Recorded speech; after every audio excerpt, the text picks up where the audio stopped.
Radhe Radhe and नमस्कार दोस्तों। तो स्वागत है आपका हमारे टीचिंग प्लेटफॉर्म नेक्स्ट टीचर्स पे। तो हमारा जो ईवीएस की क्लासेस हैं चल रही हैं, तो आज आपका स्वागत है पर्यावरण अध्ययन यानी ईवीएस की मास्टर क्लास में। और आज की इस मास्टर क्लास में हम जो कवर करने वाले हैं टॉपिक्स, उसमें हम जंतुओं के आवास को देखेंगे, मानव के आवास को देखेंगे और साथ साथ प्राकृतिक आपदाओं को देखेंगे। यानी 100 बात की एक बात कहें तो इस स्लाइड से आपको इतना मिलेगा कि यूपी टेट में आने वाले क्वेश्चन यहीं से फंस जाएंगे, आपको कहीं और से पढ़ने की ज़रूरत नहीं पड़ेगी। तो बहुत ज़्यादा समय नहीं लेंगे क्योंकि बहुत इजी टॉपिक है, सिर्फ आपको समझना है, तो इसलिए जल्दी से इनको कवर करते हैं। तो आज हम क्या क्या सीखने वाले हैं, तो जंतु आवास यानी जिस तरीके से हम लोग अपना प्यारा सा घर बनाते हैं, उसी तरीके से जितने भी जंतु होते हैं ये भी अपना घर बनाते हैं। क्योंकि घर वो स्थान होता है जहां आप दिन भर की थकान के बाद में आराम करने के लिए लौटते हैं। सुबह सुबह हम चिड़ियों को देखते हैं अपना घोंसला छोड़ के निकलती हैं, लेकिन शाम को वापस अपने घोंसले में आते हैं।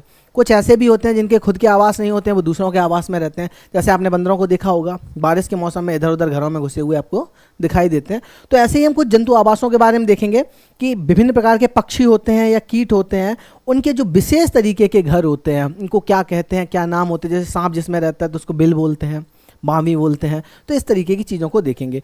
मानव आवास, आपने देखा है मनुष्य आज के समय पे सबसे ज़्यादा इन्वेस्टमेंट कहाँ करता है, अपने घर पे करता है, घर को बनाने का प्रयास करता है, ठीक है। और जो मानव अपना घर बनाता है वो अलग अलग जगहों पे अपनी ज़रूरत के हिसाब से बनाता है। कहीं गर्मी बहुत ज़्यादा है तो ऊंचे लेंटर पड़वाता है ताकि तपन थोड़ी कम आए। आपने सुना होगा बर्फीले एरिया में आपके इग्लू, इस तरीके के जहाँ बाढ़ वगैरह ज़्यादा आती है तो वहाँ थोड़े से ऊंचे घर बनाए जाते हैं। तो मनुष्य किस किस तरीके के घरों को बनाता है, उन चीज़ों को देखेंगे कि विभिन्न राज्यों में विशिष्ट घर कैसे बनते हैं। तो ये काफ़ी आपका कैसा इंपॉर्टेंट टॉपिक है और यहाँ से क्वेश्चन बन भी जाता है। नेक्स्ट, प्राकृतिक आपदाओं के बारे में देखेंगे, क्योंकि हमारा जो घर बनाने का तरीका होता है वो प्राकृतिक आपदाओं पर भी डिपेंड करता है कि वहाँ पर किस तरीके की प्राकृतिक आपदाएं आती हैं। कहीं भूकंप आपको देखने के लिए मिलेंगे, भूस्खलन देखने के लिए मिलेगा और सुनामी। इन 3 से क्वेश्चन बनता है, तो इन्हीं 3 को हम कवर करेंगे। तो सबसे पहले जंतु आवास स्टार्ट करते हैं। तो देखिए हम 2 तरीके के यहाँ पे जंतुओं को देखते हैं। एक होते हैं आपके स्थलीय, दूसरे होते हैं आपके वायवीय। वायवीय कौन से होते हैं, इनको एरियल बोला जाता है, एयर से ही वर्ड बना है एरियल। और स्थलीय यानी टेरेस्ट्रियल जो होते हैं। तो मनुष्यों के साथ भूमि या जंगल में जो रहने वाले जीव होते हैं उनको हम क्या बोलते हैं, उनको हम स्थलीय जीव बोलते हैं। स्थलीय जीव, उदाहरण के लिए गाय हो गया, शेर हो गया, भेड़िया हो गया, बकरी हो गया, बहुत सारे हाथी, शेर, चूहा, बिल्ली, ये सब कैसे हैं आपके, ये सारे स्थलीय जानवर हैं। वहीं वायवीय की अगर बात करी जाए यानी जो हवा में उड़ते हैं, तो हवा या फिर पेड़ की शाखाओं पर रहने वाले जो जीव होते हैं उनको हम क्या बोलते हैं, उनको वायवीय बोलते हैं। उदाहरण में पक्षी हो गया, बंदर हो गया। तो बंदर उड़ता तो नहीं है खैर, लेकिन पेड़ की शाखाओं पे रहता है, इसलिए इसको वायवीय की कैटेगरी में डालेंगे। नेक्स्ट होते हैं आपके एक्वेटिक यानी कि जलीय, जो जल के अंदर रहते हैं, ऐसे भी जीव होते हैं। तो वो कौन होते हैं, मछली हो गया, मेंढक हो गया, मगरमच्छ हो गया। ये क्या करते हैं, ये जल के अंदर निवास करते हैं, इसलिए इनको हम क्या बोलते हैं, इनको हम बोलते हैं जलीय जीव। नेक्स्ट आते हैं भूमिगत। भूमिगत का मतलब अंडरग्राउंड, कोई क्राइम करके अंडरग्राउंड हो गए हैं, नहीं दिख रहे हैं, कहाँ रहते हैं, जमीन के नीचे रह रहे हैं, जमीन के नीचे चल रहे हैं।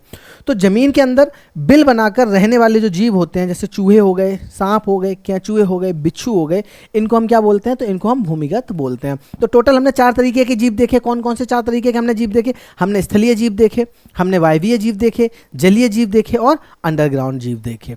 अब आगे बढ़ते हैं, इन्हीं के बारे में और चीज़ों को समझते हैं। अब पक्षियों का क्या घोंसले बनाते हैं, इसको पास्ट पार्ट में देख लेते हैं हम, फर्स्ट पार्ट में देख लेते हैं। तो जैसे कोयल हो गई आपकी, तो कोयल की क्या खासियत होती है, यह अपना घोंसला नहीं बनाती है। ये इंपॉर्टेंट है, पूछा जाता है कि कौन सा पक्षी अपना घोंसला नहीं बनाता है। और ये कौवे के घोंसले में अंडा देने का काम करती है, कौवे के घोंसले में अंडा देती है। गौरैया आमतौर पर, नेक्स्ट है गौरैया। तो गौरैया आमतौर पर इमारतों के अंदर अलमारियों या रोशनदार के ऊपर घोंसला बनाती है। इस तरीके के आपने जो घोंसले हैं या घर हैं, आपने किसके बने हुए देखे होंगे, आपने कबूतर के भी बने हुए देखे होंगे। सिमिलरली उसी तरीके से जो गौरैया होती है, गौरैया आजकल देखने को कम मिलती है। गांव के घरों में एक छोटी सी चिड़िया होती है जिसके ऊपर एक अच्छा सा स्ट्रक्चर होता है, आपने देखा होगा। तो आपका जो रेडिएशन होता है, टावर से निकलने वाला किरणें होती हैं, उनसे इनके अंडे जो होते हैं वो नष्ट हो जाते हैं। इसीलिए, लेकिन इनके हमको घर कहाँ ज़्यादातर दिखाई देंगे, तो ये हमको घरों में दिखाई देते। कच्चे घरों में होते थे, तो जहाँ मिट्टी निकली होती वहाँ ये अपनी लकड़ियाँ इकट्ठी करके एक प्यारा सा क्या बना लेते हैं, घर बना लेते थे और उसमें रहा करते थे। नेक्स्ट आपका कौवे की अगर बात करी जाए, तो पेड़ की सबसे ऊंची डाल पर या तार पर लकड़ी, घास और टहनियों का उपयोग करके कौन बनाता है, कौवा घोंसला बनाता है। तो अगर कभी भी किसी पेड़ पे ऊंची डाल पे हमको कोई घोंसला दिख रहा है तो समझ जाना ये किसका है, कौवे का घोंसला। और उसका उपयोग कौन कर रहा होगा, कोयल उसका उपयोग कर रही होगी, क्योंकि कोयल क्या करती है, उसी में अपने अंडे देती है। कबूतर भी सिमिलरली आपको दिखा कि दर्पण शीशे के पीछे या मकानों के भीतरी खंडरों में आपको इस तरीके से कबूतर घर बनाए हुए दिख जाते हैं। ये क्या करते हैं, लकड़ियाँ लेके आते हैं, उनको इकट्ठा करते हैं और अपना घर बनाते हैं। पक्षियों के घोंसले विशिष्ट कारीगर, कुछ क्या होते हैं, कुछ स्पेशल कारीगर भी होते हैं। अभी हमने जो पक्षी देखे कैसे थे, नॉर्मल थे और अपना नॉर्मली घर बना लेते थे, लेकिन कुछ क्रिएटिविटी दिखाते हैं जिनके घरों को देख के लगता है कि वाह, प्रकृति ने इनको क्या सिखाया है बनाने की कला। तो ऐसे ही कुछ हैं आपके। तो बीवर वर्ड, इसको यूपी टेट अलर्ट दिया गया है, क्योंकि ये यूपी टेट में अक्सर का क्वेश्चन पूछा जाता है। तो अब इसको बनाने का काम कौन करता है, ये पहले भी हम बता चुके हैं कि जो नर होता है, मेल पक्षी होता है, ये मादाओं के अंडे देने के लिए जटिल और सुंदर घोंसले बनाता है। अब ये एक नहीं बनाता, कई सारे घोंसले बनाता है। फिर जो मादा होती है वो डिसाइड करती है कि मुझे किसमें अंडे देने हैं। ये सिमिलरली हमारी लाइफ की तरीके से मनुष्य जो होता है या नर होता है, वो अच्छे से मेहनत कमाता है, करता है, अच्छा खासा घर बनाता है। फिर उसके बाद एक लड़की डिसाइड करती है कि हाँ, इसका घर अच्छा है, इससे शादी करनी चाहिए। नेक्स्ट है बारबेट की अगर बात करें तो अपने आश्रय स्थल बनाने हेतु पेड़ के तने में छेद कर देता है। कौन, बारबेट जो पक्षी होता है ये पेड़ के तने में छेद करके रहता है। ऐसी और कौन रहता है, आपका जो पैरट होता है, तोता, तोता भी क्या करता है, पेड़ के तने में छेद करके रहता है। डव की बात करी जाए, जिसको फाख्ता भी बोलते हैं, तो डव या फाख्ता जो होता है ये कैक्टस या घने बाड़ जैसे कांटेदार पौधों में घोंसले बनाता है। कैसे बनाता है, कांटेदार पौधों में घोंसले बनाता है। उसके अलावा मेहंदी के झाड़ में भी ये क्या करता है, अपने घोंसले बनाता है। अब आप देख पा रहे हैं कि इसने किसमें बना रखा है, कांटों के बीच घोंसला बना रखा है। अब इससे इसको फायदा क्या होता है कि जो शिकारी होते हैं, जैसे कि जो इनके अंडों को नष्ट कर देते हैं, सांप वगैरह हो गए, तो उनसे ये क्या रख पाता है, अपने घोंसले को सेफ रख पाता है और इसके अंडे जो रहते हैं वो सुरक्षित बने रहते हैं। इसीलिए ये कांटेदार, हम लोग भी तो अपने घरों में क्या कर देते हैं, ऊपर क्या लगा देते हैं, कांटे चारों तरफ लगा देते हैं बाउंड्री पे, ताकि कोई घुसपैठिया हमारे घर में ना आ सके। उसी तरीके से डब भी क्या करता है, जो नेचर में पहले से कैक्टस और ऐसे कटीली झाड़ियाँ होती हैं उनको उपयोग करता है, उनके बीच में घर बनाता है, ताकि उसके अंडे, उसका जो घर है वो कैसा रहे, सुरक्षित रहे। टेलर वर्ड, तो टेलर से ही हमको समझ में आ रहा है कि टेलर का मतलब क्या होता है, सिलाई करने वाली। इसके पास ये विशेष कला होती है कि झाड़ियों पर घोंसले बनाने के लिए पत्तियों को एक साथ सिल देती है। पत्तियों को बढ़िया तरीके से क्या करती है, सिलाई करती है, और सिलाई करके एक अच्छा सा प्यारा सा अपने लिए घर बनाती है। उसके बाद आता है शकरखोरा। तो शकरखोरा की खासियत क्या है कि छोटे पेड़ या झाड़ियों से लटकते हुए इस तरीके के जो घर होते हैं, समथिंग आपके बीवर वर्ड जैसे ही होते हैं, लेकिन बीवर वर्ड के बहुत ज़्यादा फाइन होते हैं, जबकि इनके इतने फाइन घोंसले नहीं होते हैं। तो पेड़ों से लटकते हुए ये क्या करते हैं, घोंसले बनाते हैं। अब दोनों में अंतर क्या होता है, बीवर वर्ड का जहाँ भी घोंसला होगा उसके आसपास और भी आपको 4-5 घोंसले मिलेंगे, क्योंकि उनमें से एक ही किसी मादा ने डिसाइड किया होगा, इसलिए नर जो होता है वो 4-5 बनाता है, जबकि शकरखोरे का आपको 1 या 2 घोंसले यहाँ पे आपको देखने के लिए मिलेंगे। तो घोंसले बनाता है कौन, शकरखोरा। भारतीय रॉबिन की बात करी जाए, रॉबिन ये जो चिड़िया होती है आप लोगों ने देखी होगी, फुदक फुदक के चलती है। तो पेड़ों पर घोंसले बनाने के लिए घास का, टहनियाँ और अन्य नरम जो सामग्री होती है उसका उपयोग करते हैं, यानी कंफर्ट पसंद करती है, मुलायम जो चीज़ें होती हैं उनको क्या करती है, उनके ऊपर ये अपना घोंसला बनाती है। समूह में रहने वाले कुछ कीटों के बारे में देख लेते हैं। तो 2 या 2 से अधिक जीवों का घनिष्ठ संबंध जो होता है उसको क्या बोलते हैं, सामूहिक जीव या समूह में रहने वाले जीव बोलते हैं। कुछ कीट एक साथ समूह में रहते हैं जिन्हें क्या बोला जाता है, कॉलोनियाँ, यानी कॉलोनी बोला जाता है इन जीवों के एक समूह को। जैसे हो गया आपका चींटी। तो चींटी क्या करती है, ज़मीन पे बिल बना के रहती है। तो इनमें से हम कीड़ों की कॉलोनी देख रहे हैं। तो चींटी है वो ज़मीन पर बिल बना के रहती है। केंचुआ और बिच्छू मिट्टी में ये बिल खोद के मिट्टी के अंदर रहते हैं।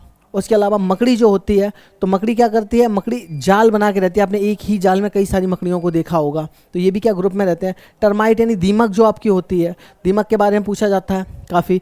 तो दीमक जो होती है वो पेड़ का तना या फिर जो बिल होता है उसमें क्या करते हैं, उसमें एक साथ ये पूरे ग्रुप में रहती हैं और इस तरीके का एक स्ट्रक्चर बनाते हैं। और इसमें आपने अक्सर का सांप वगैरह को रहते हुए देखा होगा, क्योंकि ये अंदर ही धीरे धीरे इनको खाते भी रहते हैं, उनको भोजन भी अच्छा मिलता रहता है आराम से, और उसके अलावा उनके रहने की जगह भी मिल जाती है। मधुमक्खी बहुत ही फेमस है कि मधुमक्खी तो पूरा छत्ते में रहती है। मधुमक्खी को तो सिंगल बोला भी नहीं जाता, छत्ता ही बोलते हैं। तो छत्ते में कई सारी मधुमक्खियाँ होती हैं। तो ये जो कीड़े होते हैं ये सारे कैसे रहते हैं, ग्रुप में रहते हैं। इनमें क्या होता है, अपने अपने काम डिवाइडेड होते हैं, उस हिसाब से अपने काम करते हैं कि कौन सैनिक है, कौन वर्क करेगा, कौन रेस्ट करेगा। तो सारे काम इनमें क्या होते हैं, अलग अलग डिसाइड होते हैं। तो इस तरीके से ये कुछ कीट हैं जो कि आपके ग्रुप में देखने के लिए मिलते हैं और इनके विशिष्ट घरों को इस नामों से जाना जाता है। मानव आवास पे आ जाते हैं। हमने कीड़ों का देख लिया, पक्षियों का देख लिया, अब बात कर लें अगर मानव के आवास की, तो आधारभूत समझ को देखते हैं मानव के आवास की। देखो कच्चा मकान होता है तो मिट्टी, लकड़ी, घास, भूसे से बने अस्थायी, सस्ते और प्राकृतिक निरंतर रख रखाव की आवश्यकता वाले जो मकान होते हैं उनको कच्चा मकान बोला जाता है। आपने देखा होगा मिट्टी की इस तरीके से दीवारें बनी हुई होती हैं, उनमें ऊपर जो होता है लेंटर नहीं होता, बल्कि क्या होता है, घास फूस जो होती है उससे उसकी छत को क्या किया जाता है, पाट दिया जाता है ताकि बारिश और धूप से उसको बचा जा सके। उसके बाद आता है पक्का मकान। तो पक्का मकान मॉडर्न मकान होते हैं, सीमेंट का यूज होता है, ईंट का यूज होता है, लोहे का होता है, स्टील से बनाया जाता है, स्थायी और मजबूत होता है, लंबे समय तक ये चलने वाले मकान होते हैं। जबकि आपके जो कच्चे मकान होते हैं इनको कंटिन्यूस क्या करना पड़ता है, रिपेयर करना पड़ता है। अगर आप कभी गाँव वगैरह में रहे हो, आप कच्चे मकान में रहे हो, तो आपने देखा होगा कि गोबर और मिट्टी से उसका क्या किया जाता है, लेसा जाता है, लीपा जाता है, बराबर उनकी क्या होती रहती है, समय समय पर रिपेयरिंग होती रहती है ताकि वो हम ज़्यादा समय तक उसको चला सकें। हर साल एक सीज़न के बाद इसके ऊपर का जो छप्पर होता है, फूस होता है, वो सड़ जाता है, तो फिर उसको क्या करना पड़ता है, चेंज करना पड़ता है। लेकिन आपके जो पक्के मकान होते हैं उनमें इतनी जल्दी चेंजमेंट करने की ज़रूरत नहीं होती है। काफ़ी सालों तक चलने के बाद कुछ मामूली सी उसमें क्या करानी होती है, हमको रिपेयर में करानी होती है। आवास को प्रभावित करने वाले कारक, अब देखो क्या होता है कि हर जगह आपको एक तरीके के आवास नहीं मिलेंगे। आप जहाँ भी जाएंगे, अलग अलग राज्यों में जाएंगे तो अलग अलग तरीके के आपको घर देखने के लिए मिलते हैं। तो 4 ऐसे कारक होते हैं जो कि आवास को प्रभावित करते हैं कि आवास वहाँ किस तरीके के होंगे।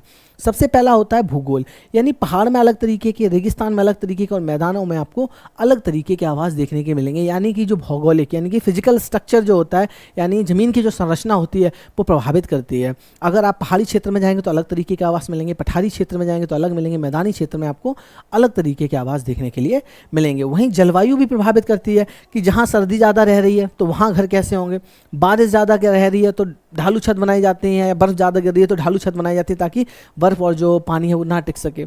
जहाँ ज़्यादा गर्मी रह रही है वहाँ कैसे घर बनाए जाते हैं, स्टार्टिंग में बताया था कि उनकी छतें ऊंची होती हैं ताकि जो टेम्परेचर है वो नीचे तक ना आए। कच्चे माल की उपलब्धता, घर जिन मटेरियल से बनना है उनकी उपलब्धता कितनी है ये भी डिपेंड करती है कि वहाँ के घर कैसे होंगे। परिवार का आकार सबसे ज़्यादा जरूरी है। अगर छोटी सी न्यूक्लियर फैमिली है तो 2 की BH में भी काम हो जाता है, वरना गांव में अगर आप देखें जहाँ संयुक्त परिवार रहते हैं तो वहाँ कितने बड़े बड़े घर होते हैं। तो यानी कि परिवार का जो आकार होता है कि एकल है या फिर संयुक्त है, इस पर भी डिपेंड करता है कि घर कैसा होगा। निर्माण सामग्री का अगर विकास की बात करें तो देखो पहले क्या होता था, मिट्टी और गोबर से घर बनाए जाते थे, फिर उसके बाद कच्ची ईंटें आई, कच्ची ईंटों को पका के पक्की ईंटें आई, और अब आज के समय में संगमरमर और ग्रेनाइट जैसी जो चीज़ें हैं उनका इस्तेमाल करके घर बनाए जा रहे हैं।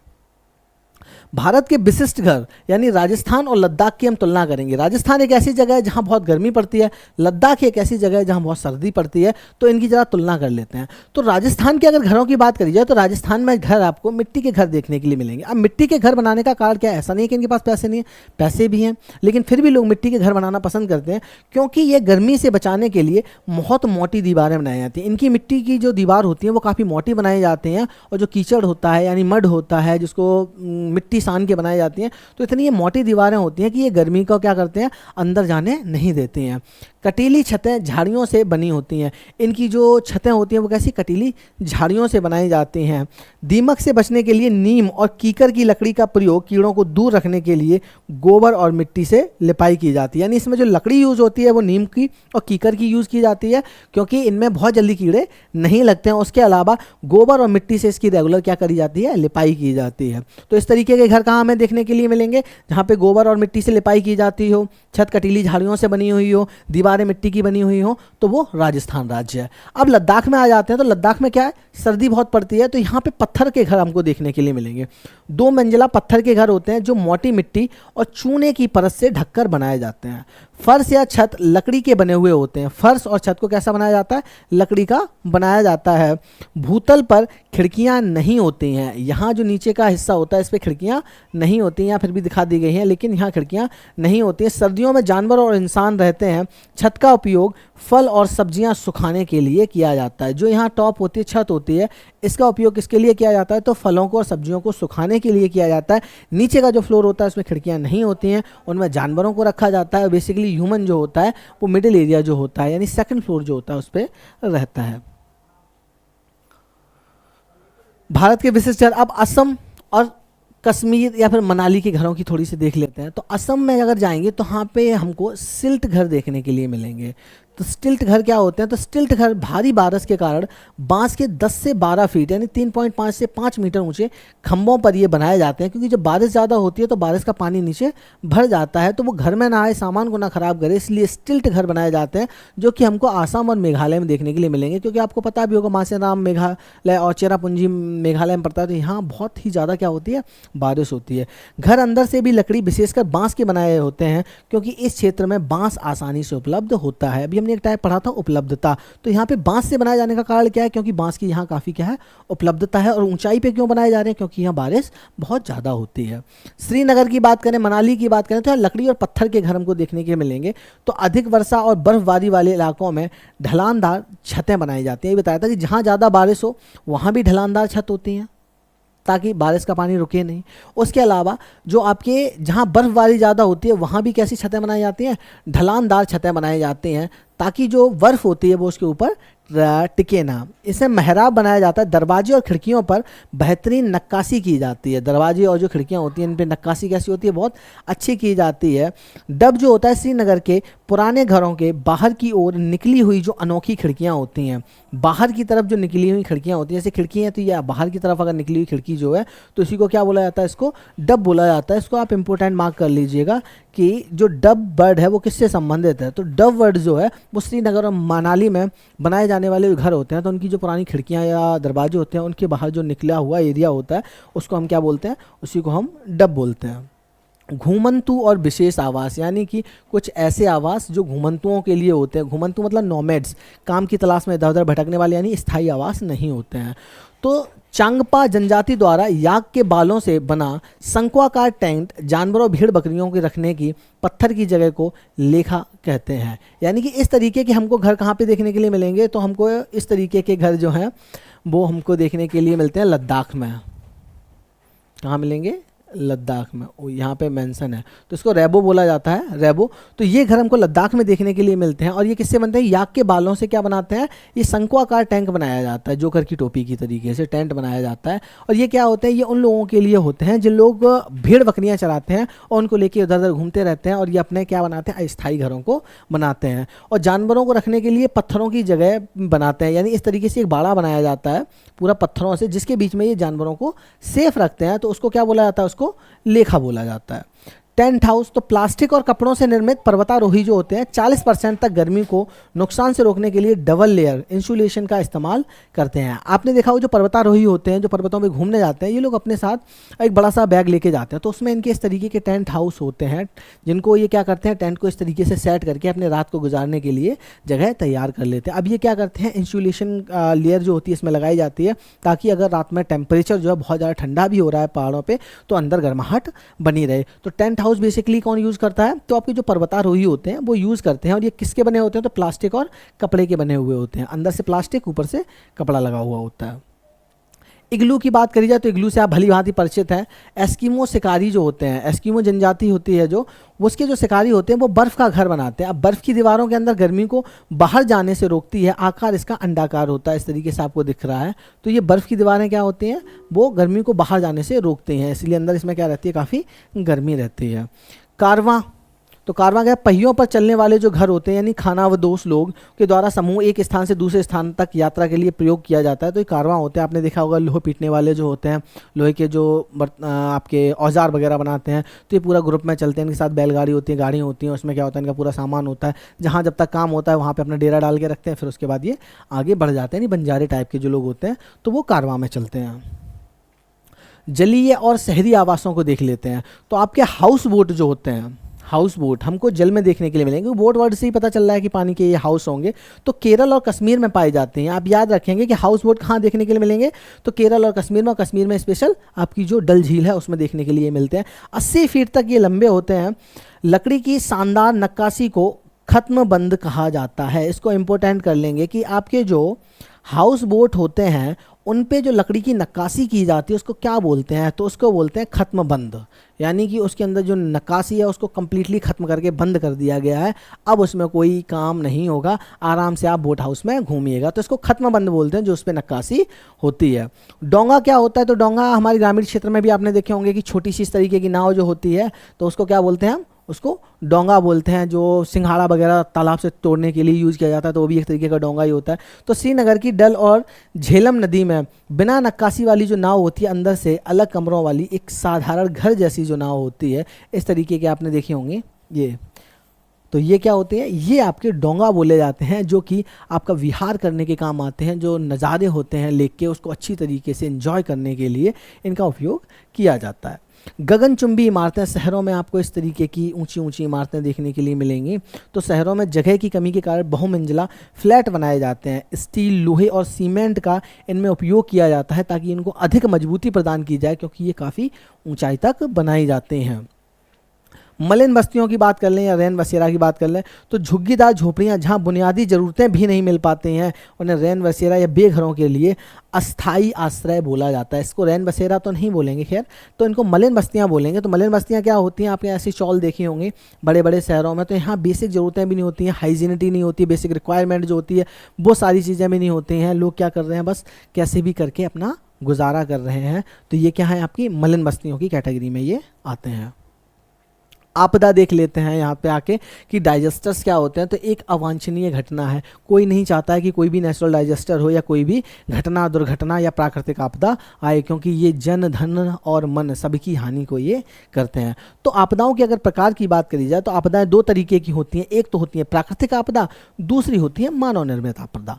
अब प्राकृतिक आपदा कौन सी होती है, यानी कि भैया इस पर तो किसी का जोर नहीं है, प्रकृति देन है कि प्रकृति ने क्या कर दिया, इस आपदा को भेज दिया, तो उनको प्राकृतिक आपदा कहते हैं। लेकिन कुछ आपदाएं ऐसी होती हैं जिनका जिम्मेदार कौन होता है, मनुष्य होता है, तो उनको मानव निर्मित आपदा बोला जाता है। अब जैसे स्थलीय आपकी आपदाएं हो गई, तो एक प्राकृतिक आपदा है जिसमें भूकंप हो गया, ज्वालामुखी हो गया, भूस्खलन हो गया। हम इनका अंदाजा तो लगा सकते हैं लेकिन इनको रोकने का हम प्रयास नहीं कर पाते हैं, इनको रोक नहीं पाते हैं। तो ये आपकी स्थलीय आपकी प्राकृतिक आपदाएं होती हैं। जलीय प्राकृतिक आपदा की बात करी जाए तो बाढ़ आ गई, सुनामी आ गई, ये भी आपकी प्राकृतिक आपदा है, प्रकृति की तरफ से आई है। वायुमंडलीय की बात करी जाए तो तूफान हो गए, चक्रवात, ओलावृष्टि, ये कैसी हैं, ये हमारी वायुमंडल से आने वाली आपदाएं हैं और ये सारी प्राकृतिक हैं। जैविक आपदाएं हो गई, जैसे बर्ड फ्लू हो गया, डेंगू हो गया, फफूंद हो गया, या कोई बड़ी बीमारी का फैल जाना, तो ये सारी चीज़ें क्या हैं, ये आपकी जैविक हैं, बायोलॉजिकल आपकी क्या है, ये प्राकृतिक आपदाएं हैं। अब कहीं ना कहीं जैविक में तो थोड़ा बहुत ह्यूमन का भी हाथ होने लग गया है। लास्ट हमारा कोविड-19 आया था तो उसके बारे में आपने देखा होगा कि एक्सपेरिमेंट कैसे एक नेचुरल डाइजेस्टर बन गया। मानव निर्मित आपदाओं की बात करें तो खतरनाक रसायनों का फैलना, खनन दुर्घटना है कि हम माइनिंग करवा रहे हैं, वहाँ पे क्या माइनिंग के चलते चलते इतना ज़्यादा गहराई तक कराते चले गए कि पूरी खान ही धंस गई, तो वो जो आपदा आई वो कैसी है, मानव निर्मित है। आग लगना, ठीक है, तो आग लगाने का कारण मनुष्य ने कहीं आग लगाई तो आग लगना हो गया। उसके अलावा आतंकवादी गतिविधियाँ हो गया, तो आतंकवादी गतिविधियाँ, कहीं भी बॉम्ब लगाया, ब्लास्ट हुआ, ठीक है, तो बहुत सारे लोग मारे गए। ये सब क्या है, ये हमारी मानव निर्मित आपदाएं हैं, इनमें प्रकृति का कोई योगदान नहीं है। अब भूकंप का कारण देखते हैं, मापन देखते हैं और इनके बचाव के क्या क्या तरीके हो सकते हैं। तो मुख्यतः क्या होता है कि भूकंप जहाँ से जनरेट होता है तो इसका एक अधिकेंद्र यानी एपिसेंटर होता है, तो जहाँ फोकस होता है। अब फोकस क्या होता है, तो धरती के अंदर वह बिंदु जहाँ भूकंपीय तरंगें उत्पन्न होती हैं, यानी ये आपकी अर्थ सरफेस है, तो कहीं ना कहीं सेंटर से या अर्थ के अंदर से क्या हो रही हैं, आपकी ये जो तरंगें हैं ये क्या हो रही हैं, ये जनरेट हो रही हैं। तो जहाँ से ये तरंगें उत्पन्न हो रही हैं, जनरेट हो रही हैं, उनको क्या बोलते हैं, हम उनको फोकस कर बोलते हैं कि फोकस करो कहाँ से ये चीज़ उठ रही है। तो भूकंप जहाँ से ज़मीन के अंदर से क्या होती हैं, ये तरंगें उठ रही हैं, उसको फोकस बोलते हैं।